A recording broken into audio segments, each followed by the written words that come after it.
नहीं नहीं, उसे शरीर बनाया। आप पृथक हैं उस सत्ता से, काल से पृथक की सत्ता है, प्रकृति से पृथक सत्ता है आप। Beyond time space and cause, beyond time space आप उससे अलग हैं।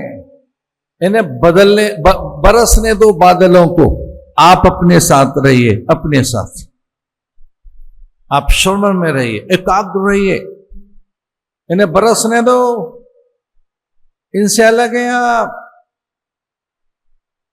इसलिए जब आप आंखें खोलते हैं तो दो चीज चाहिए आपको बंधने के लिए, जुड़ने के लिए, यहां संसार में टिकने के लिए। आंख खोलते ही आप समय देखते हैं, क्या समय हुआ है और कौन सा दिन है और मैं कहां हूं। आपको काल यानी समय और स्थान दोनों चाहिए आंखें खुलते ही। जो पहली मांग है आपकी वो काल और समय से बंधने की है, तभी शरीर चलेगा। आंख खोलते ही आप कहते हैं क्या समय हुआ है, आज समय क्या है, आज दिन कौन सा है, कौन सा पक्ष है, कौन सी तिथि है और मैं कहां हूं। गहरी नींद से लौटने के बाद, सुषुप्ति के बाद मन खो जाता है, मन को तो याद भी नहीं रहता वो कहां है। मन तो तब प्रकट होता है जब आप उसे समय बताते हो, ये भोर का समय, ये समय पर समय भोर, हाँ तो समय के साथ ही, काल के साथ ही, दिन के साथ ही और स्थान के साथ ही आप बंधने लगते हैं, आप बंध जाते हैं। कुल से, गोत्र से, वंश और परंपरा से, रूप और नाम से, स्थान से, व्यक्तियों से और वस्तुओं से, पदार्थों से और प्रांत से, भाषा से बंधने लगते हैं। भोर में आप प्रकृति से जुड़ने लगते हैं, माया से बंधने लगते हैं कि बताओ तो सही समय क्या है। बिना समय के आप रह नहीं सकते। आपको समय का ज्ञान होना चाहिए कि समय क्या है, कौन सा स्थान है, दिन कौन सा है, मैं हूं कहां। आप बंध रहे हो स्कूल, गोत्र, वंश, परंपरा, संप्रदाय से आप बंध रहे होते हैं, मान्यताओं से, मूल्यों से।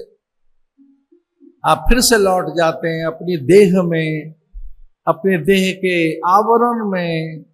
आप फिर से लौट आते हैं मन की परिधि में, आप फिर से लौट आते हैं अनेक आकर्षणों में, अल्लो मैं ये हूं, फिर से पिंजरे में लौट आते हैं। हमारे एक तोता है जो भोर से लेकर रात्रि पर्यंत दिन भर स्वतंत्र रहता है, सर्वतंत्र स्वतंत्र, लेकिन जैसे ही बहुत रात होने लगे तो अपने आप दौड़ता है पिंजरे में जाने के लिए। वह सुरक्षित अनुभव करता है, दिन भर बाहर रहता है, दिन भर खुला रहता है, दिन भर उससे खेलते हैं आश्रम के बटुक, ब्रह्मचारी, साधु, सदगृहस्थ। लेकिन रात को उसकी प्रकृति और उसका स्वभाव देखते ही बनता है कि बंधना चाहता है, फिर से बंधन में, फिर से उसे पिंजरा चाहिए, पिंजरा। हमें बंधन चाहिए, रूप का, नाम का, कुल, गोत्र, वंश, परंपरा का, हमें फिर से बंधन चाहिए।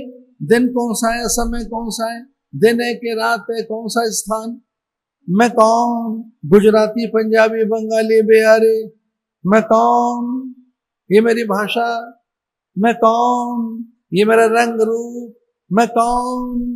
लो ढूंढते रहो, ये आपका परिचय नहीं है। सच तो यही है, शास्त्र कहते हैं, विश्वास कीजिए आप बादलों से परे की चीज हैं, बादल बहुत नीचे हैं आपसे, आप प्रकृति से परे की चीज, प्रकृति बहुत नीचे।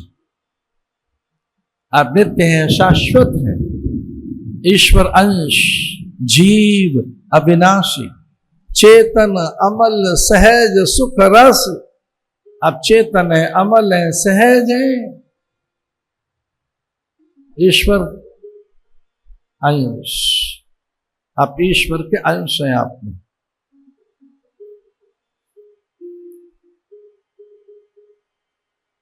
इसलिए बद्ध नहीं है, बंधे नहीं। शास्त्र उस वास्तविकता की ओर ले जाने के लिए, शास्त्रों का और कोई कार्य नहीं है, ये सहायक बनते हैं कि आप अपनी वास्तविकता से परिचित हो सके, अपने मूल से। ऊर्ध्व मूल अधशाखः अश्वत्थं प्राहुरव्ययम्, अपने मूल से आप परिचित हो सके। आपका मूल वो है ऊर्ध्व मूल। संसार रूपी वृक्ष की जड़ें आकाश में हैं। हाँ, वृक्षों की जड़ें धरती में। हाँ, ये सच है कि पेड़ों की जड़ें तो धरती में नीचे हैं, पर हमारी जड़ें नीचे नहीं है, हमारी रूट्स नीचे नहीं है। ऊर्ध्व मूल अधशाखः अश्वत्थं प्राहुरव्ययम्। अद्भुत बात है। यस्तम वेद स वेदवित्, वेद के द्वारा, श्रुति भगवती के द्वारा, वेदज्ञ महापुरुषों के द्वारा, श्रुति संपन्न श्रोत्रिय सत्पुरुषों के द्वारा यह सत्य जाना जा सकता है। यस्तम वेद स वेदवित् ऊर्ध्वमूल अधशाखः अश्वत्थं प्राहुरव्ययम्। छंदांसि यस्य परिणामी, ये सब जो चीजें हैं, ये सब शाखाएं, ये जो कुछ है, इसका मूल ऊपर है। यस्तम वेद स वेदवित्, वेद से जाना जा सकता है, ईश्वरीय ज्ञान से इस सत्य को जाना जा सकता है कि ऊर्ध्व मूल, हमारा मूल ऊपर है। अब दीपक जलाइए, लौ ऊपर जाती है, सीधे आप जल को उबालिए, वाष्प बनकर ऊपर दौड़ता है जल, अपने मूल। आप उबालिए जल, जैसे जल उबालेंगे, जल वाष्प बनकर ऊपर उठने लगेगा।